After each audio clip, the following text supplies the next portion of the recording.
Astagfirullah, ini apa lagi ini? Masya Allah.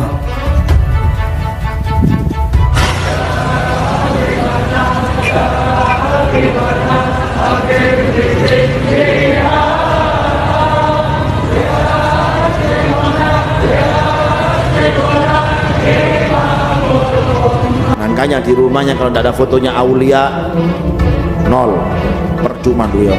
Makanya cepat beli fotonya aulia Allah Ta'ala. Shalom alaihim. Hai, gimana kabar shalom alaihim? Sudah berhasil diratakan belum oleh si Bahar? Gaya selangit. Ini kelompok oknum Ba'alawi ini kapan di demo? Ini lebih parah daripada shalom alaihim ini. Oke, teman-teman, berikut saya akan memutarkan kesaktian oknum Habib ya, kesaktian oknum Habib yang apa? Yang melampaui batas kesaktiannya, luar biasa sekali. Yang saya sendiri tidak pernah diajarkan di dalam ajaran Islam, ajaran seperti ini.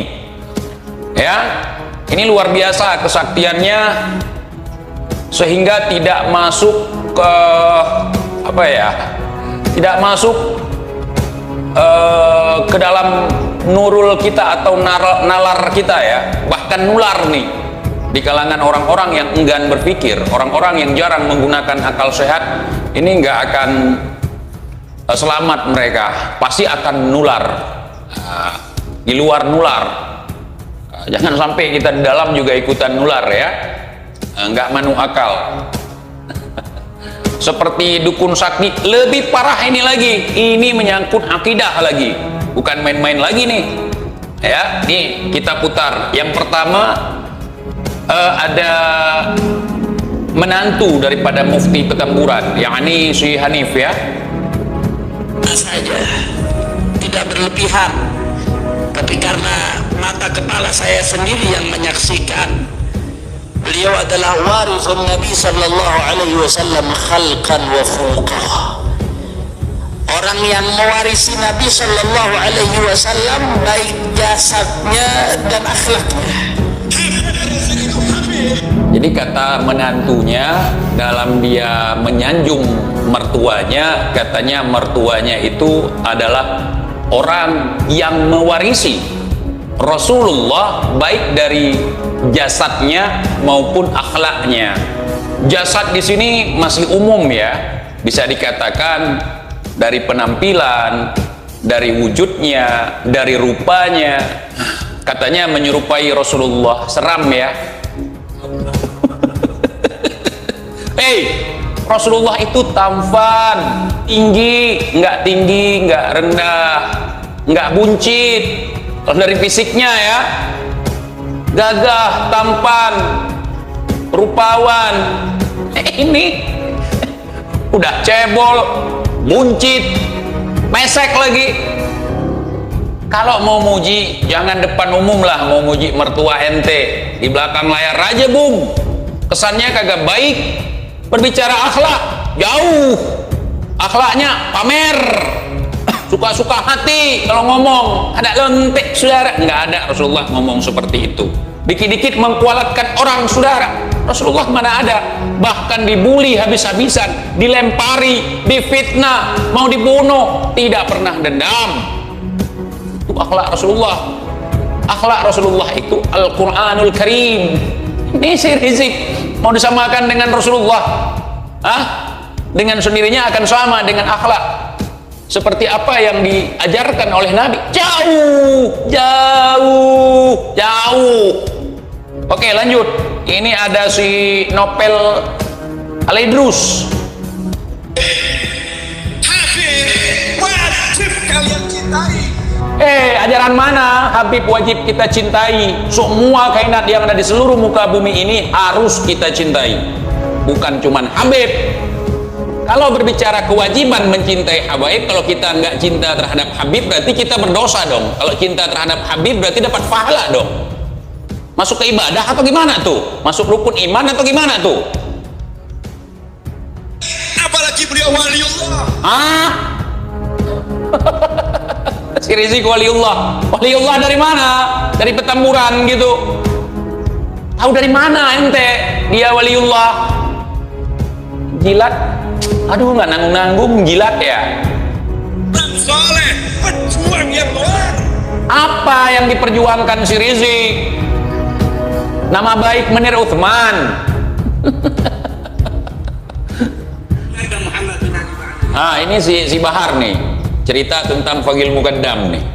Yang dimana salah satu daripada keramat beliau yang ditulis dalam kitab Al-Mawahib Al-Qudusiyah dijelaskan bahwasanya Fagil Muqaddam Muhammad bin Ali Ba'alawi ketika itu beliau ingin pergi menemui guru fikihnya. Ketika beliau ingin menemui guru fikihnya, butuh waktu perjalanan 3 hari. Ketika beliau sampai, ternyata guru fikihnya sudah meninggal. Akhirnya beliau pergi ke masjid. Ketika beliau pergi ke masjid, beliau bermunajat kepada Allah. Akhirnya gurunya yang berada dalam kubur, gurunya yang sudah dikubur, gurunya bangun dari kubur dan duduk bersama Fagil Muqaddam. Waduh, Fagil Muqaddam ini luar biasa ya. Bisa menghidupkan orang mati. Gurunya langsung hidup kembali. Gurunya yang telah mati langsung hidup kembali, duduk di hadapannya. Tahun berapa itu kejadiannya? Dapat dari kitab mana?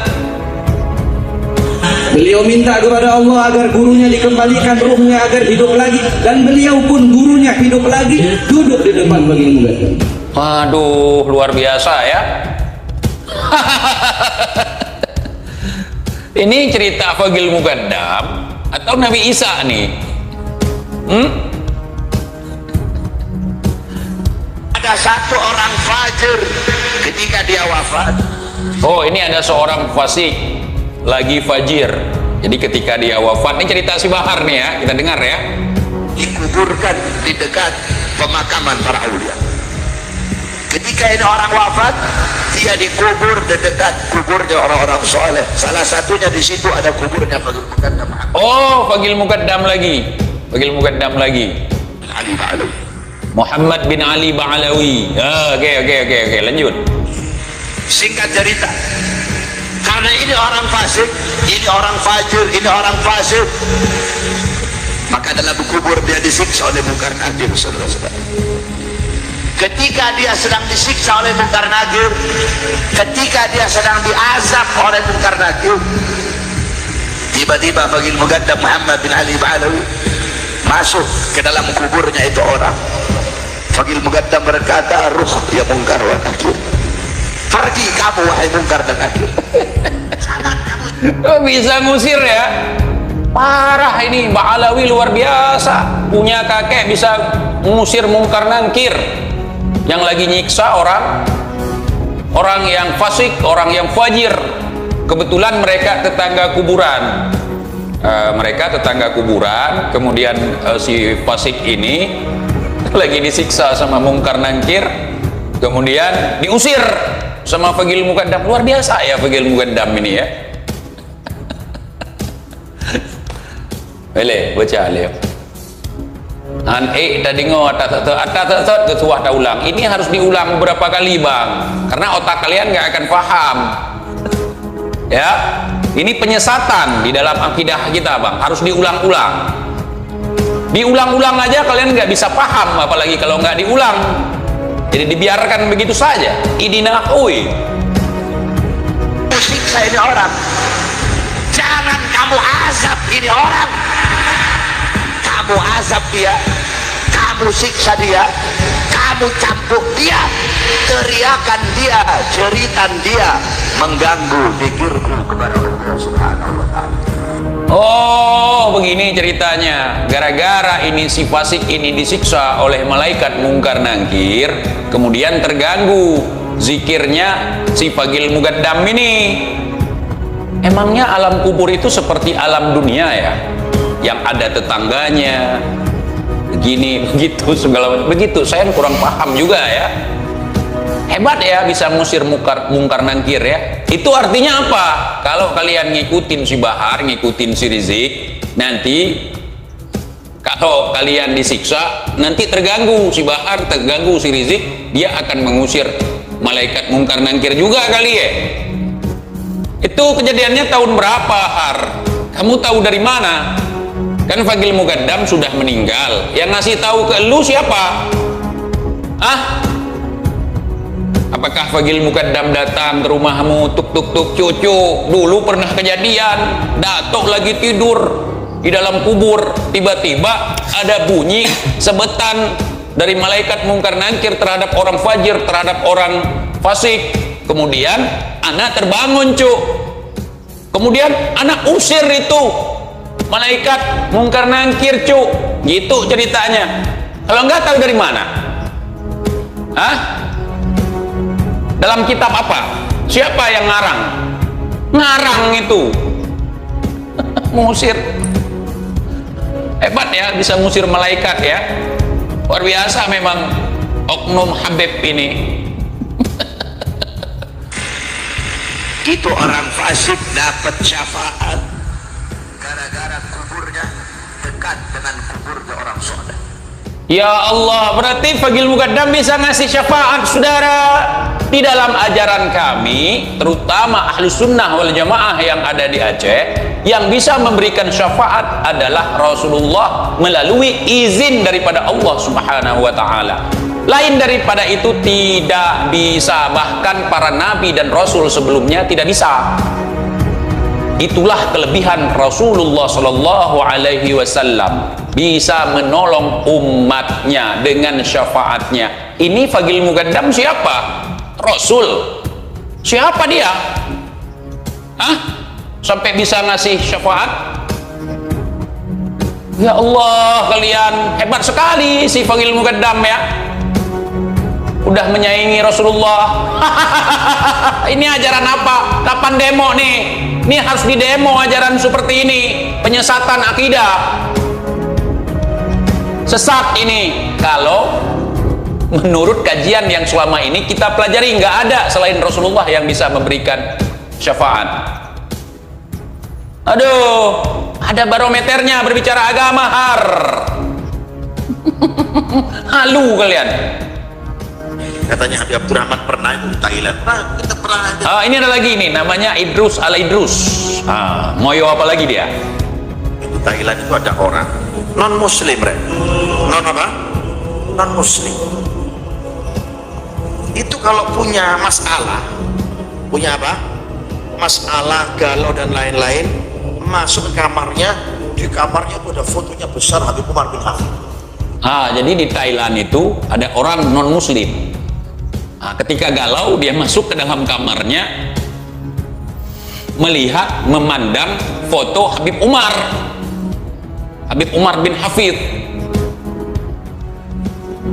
Saya baru tahu kalau ada orang non muslim yang koleksi foto Habib, foto ulama, foto-foto yang bernuansa Islam. Saya baru tahu ya.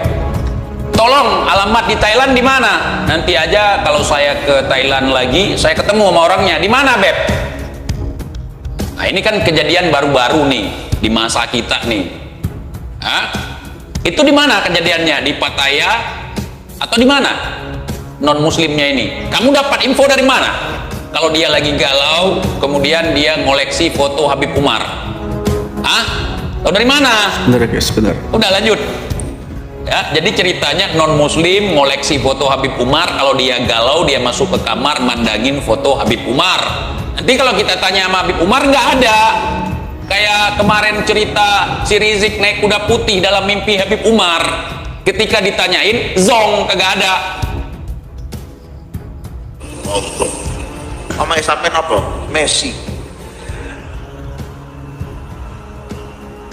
Jadi ngeledek, kita pajang foto Messi, pajang foto Ronaldo, pajang foto artis, ya nggak masalah lah. Ya, semua orang punya hak untuk menyimpan foto idolanya, kan begitu. Tapi lanjut. Bangga lagi, wah Messi. Makanya di rumahnya kalau ada fotonya Aulia, nol, percuma dulu ya, Pak. Gua kagak ada foto Aulia di rumah gua, kagak penting. Agak penting. Dulu kakek gua hidup di zaman belum punya foto, mereka nggak ada foto ditempelin. Berarti Islam mereka kurang sempurna gitu atau gimana? syarat sah menjadi seorang muslim itu harus nempel foto ulama, harus nempel foto wali gitu. Sedangkan kebanyakan para wali nggak mau difoto, mereka menghindar dari kamera. Terus gimana? Dosalah dia. Rasulullah Shallallahu Alaihi Wasallam tidak mengizinkan orang-orang di masanya untuk melukiskan wajahnya. Pertama, karena memang tidak ada kemampuan untuk melukis wajahnya yang tertutup dengan cahaya.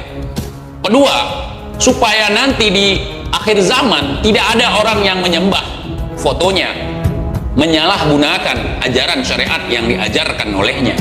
Nah, itu kenapa Nabi tidak punya foto. Ini foto aulia biar hilang galau. Biar galaumu hilang, zikir Allah. Ubat hati Allah, Allah. Obat susah piasan beuna. Kalau kita galau jangan mandangin foto. Zikir, mengingat Allah, baca Al-Quran, nyari kesibukan, bukan mandangin foto. Seolah-olah foto punya karomah, punya karisma. Ujung-ujung belilah foto-foto beliau, belilah poster-poster beliau, pasang poster beliau, beli di keranjang kuning kami. Kan ujung-ujungnya begitu, saudara. Bahkan di dalam ajaran yang kami terima, kami dilarang majang-majang foto di dalam rumah. Malaikat nggak masuk katanya. Ya kan? Iya. Di dalam taregoh kami itu nggak boleh pasang-pasang foto, nggak boleh buat-buat patung.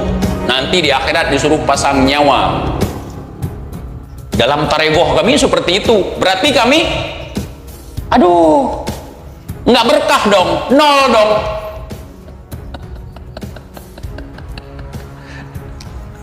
Paham ya? Paham ya? Ujung-ujung jual beli poster. Aduh, ini tukang nyembah baleho, tukang nyembah foto ya, orang-orang inilah. Dulu yang suka sekali buat-buat patung, buat-buat foto itu Firaun. Jadi diwajibkan setiap rumah itu punya gambar Firaun, punya lukisan Firaun, punya patung Firaun. Firaun buat patung di mana-mana. Berhubung zaman sekarang Firaunnya modern, tidak punya banyak modal, Firaunnya kayaknya nanggung, nggak sanggup pahat batu, ya buat baleho, tinggal di print. Apa ini? Jangan samakan baleho dengan patung. Oh, tidak disamakan, beda. Justru saya membedakan.